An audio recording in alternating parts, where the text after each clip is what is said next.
Ayo berinvestasi akhirat, bangun rumahmu di surganya. Sempurnakanlah ibadah Anda dengan beramal jariah yang pahalanya tidak terputus hingga akhir kiamat.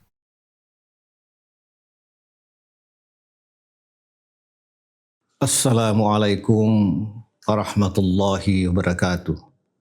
Bismillahirrahmanirrahim. Alhamdulillahirabbil alamin. Wa bihi nasta'inu ala umurid dunya waddin. Wassalatu wassalamu ala Rasulillahil Karim Sayyidina Muhammadin wa ala alihi wa sahbihi wa mawala wa ba'd. Para pemirsa TV Masjid Raya Al-Akbar Kota Sorong rahimahumullah, alhamdulillah kita berjumpa kembali dalam kajian kitab Riyadhus Shalihin, dan alhamdulillah kita masih ingin melanjutkan babun fit dilalati alal khairi, babun fit dilalati ala khairin wa du'ai ila huda aw dalalah.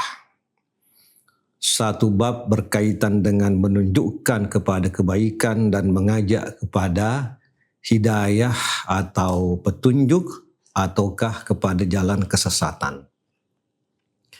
Para pemirsa rahmatullah, pada pembahasan yang lalu kita telah mengemukakan bahwa umat Islam itu harus memulai membenahi dengan dirinya untuk melakukan kebaikan, dan alhamdulillah umat Islam itu sudah melakukan banyak hal berkaitan dengan kebaikan. Tidak mungkin kita mengajak kepada kebaikan kalau kemudian kita sendiri tidak tuntas dengan kebaikan itu. Kebaikan yang efektif itu kalau diajak kepada orang lain adalah kebaikan yang dicontoh oleh orang terhadap diri sendiri. 1000 ucapan tetapi satu perbuatan, maka jauh lebih tajam satu perbuatan daripada 1000 ucapan. Para pemirsa rahimakumullah, pada pembahasan kali ini bahwa kita ingin mengutip satu ayat yang dikutip oleh penulis kitab Riyadhus Shalihin.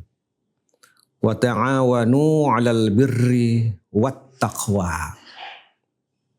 Dan saling tolong-menolong pada kebaikan dan ketakwaan. Wala ta'awanu 'alal itsmi wal 'udwan. Dan janganlah kalian melakukan tolong-menolong pada dosa dan permusuhan. Nah, tolong-menolong pada kebaikan dan dilarang melakukan tolong-menolong pada dosa dan kejahatan. Mengapa tolong-menolong pada kebaikan dan takwa ini menjadi penting?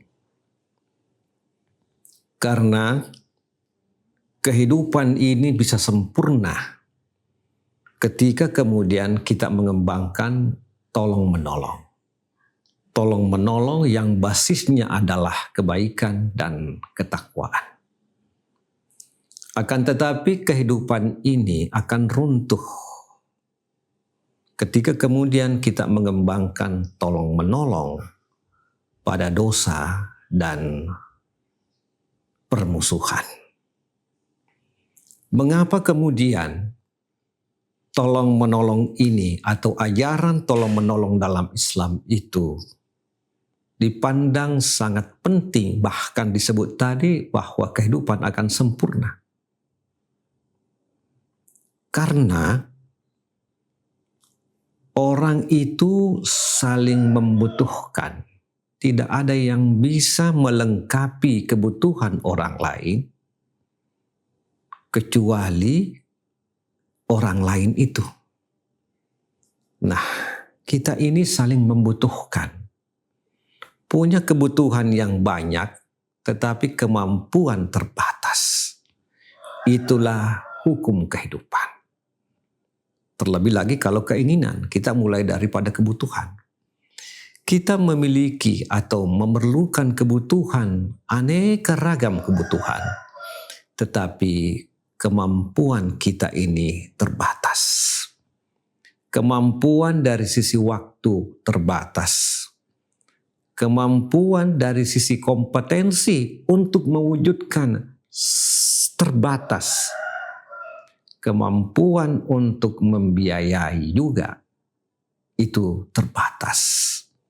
Oleh karena itu maka keterbatasan ini harus ditutupi dengan cara mengembangkan tolong-menolong. Ini dari sisi pendekatan rasionalitas.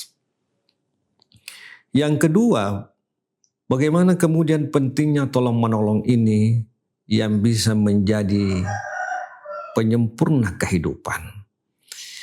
Kita melihat dalam hubungan antar ayat dalam Al-Quran. Kita melihat bahwa perintah atau ayat berkaitan dengan tolong-menolong ini itu berada dalam surah Al-Ma'idah pada ayat 2. Lalu kemudian pada ayat ketiga surah Al-Ma'idah itu sering kita dengar bahwa di situ tertulis tentang kesempurnaan agama Islam. Al-yawma akmaltu lakum dinakum wa atmamtu alaikum ni'mati wa raditu lakumul islama dina. Ini ayat yang menunjukkan kesempurnaan agama Islam. Nah, pada surah yang sama, tetapi sebelum ayat ini tentang kesempurnaan Islam, ayat 3, pada ayat 2 itu bicara tentang berapa hal. Yang pertama tentang sya'airallah, berkaitan dengan tertib ibadah kepada Allah Subhanahu wa taala. Berkaitan dengan bagaimana sukses ibadah haji atau kita sebut dengan tertib ibadah. Yang kedua, berkaitan dengan larangan saling mengejek. Itu artinya tertib sosial. Dan masih pada ayat yang kedua surah Al-Ma'idah, maka muncul kemudian tolong-menolong. Apa artinya ini? Bahwa tolong-menolong itu adalah pilar untuk sukses kehidupan.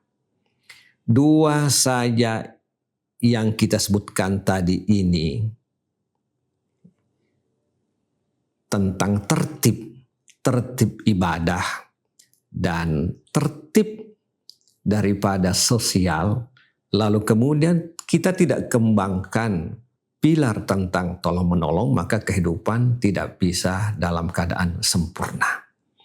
Mengamalkan tiga ini saya kira baru kita memperoleh kesempurnaan.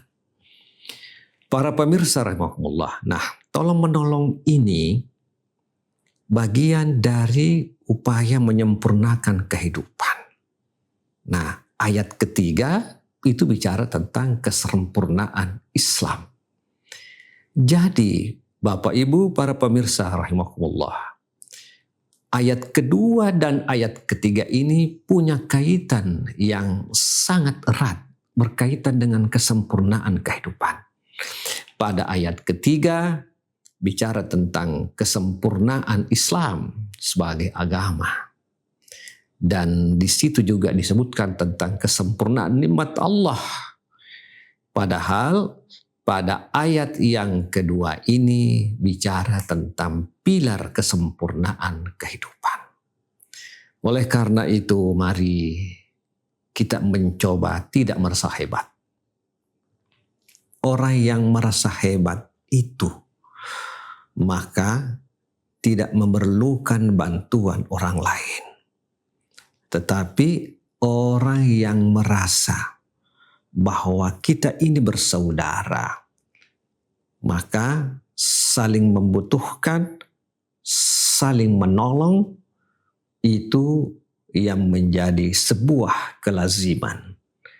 Para pemirsa rahimakumullah, karena itu kalau kita ingin sempurna kehidupan, maka sebahagian daripada kebutuhan kita itu akan dipenuhi oleh orang lain, dan sebahagian dari kebutuhan mereka akan kita penuhi. Jangan kita sekedar menunggu pertolongan orang lain, sementara kita tidak siap untuk menolong orang lain. Saling keterkaitan antara kesiapan menerima pertolongan orang lain dan kesiapan memberi pertolongan kepada orang lain, maka sesungguhnya itulah kesempurnaan kehidupan. Tetapi basisnya adalah yaitu albirri wat taqwa. Basisnya adalah kebaikan dan takwa. Semoga bermanfaat. Wassalamualaikum warahmatullahi wabarakatuh. Ayo, dukung media dakwah Masjid Agung Al-Akbar dengan ikut berdonasi pengadaan alat multimedia dan operasional dakwah. Usia boleh terputus, pahala jariah mengalir terus.